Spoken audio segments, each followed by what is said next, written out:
আন্দোলনে গুলিতে নিহত 2 শিক্ষার্থীর জানাজা, অশ্রুসজল চোখে কেন্দ্রীয় শহীদ মিনারে মানুষের ঢল। হত্যায় জড়িতদের সর্বোচ্চ সাজার আশ্বাস সমন্বয়কদের। আমার ভাইকে হারিয়ে আমরা একদম অসহায় হয়ে পড়েছি।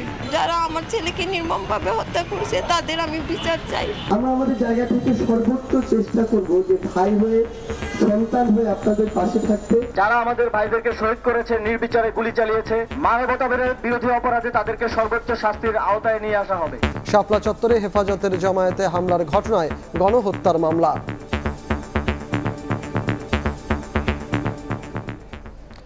দেখছিলেন প্রধান শিরোনাম। সন্ধ্যার সময় সঙ্গে আছি আমি সজল মিত্র রিচার্ড।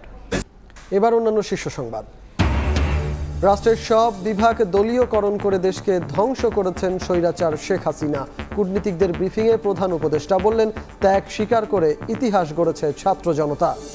দালালের জন্য দাঁড়ানো যায় না, এর সাথে সম্পূর্ণ প্রত্যেকটা আনসার সদস্য জড়িত, কর্মরত উনিও জড়িত। শিক্ষার্থীদের তোপের মুখে বিআরটিএ কর্মকর্তারা। ঘুষ বাণিজ্য হয়রানির বিস্তর অভিযোগ সেবা প্রত্যাশীদের। 5 আগস্টের পর পরিস্থিতির উন্নতি হচ্ছে দাবি কর্তৃপক্ষের।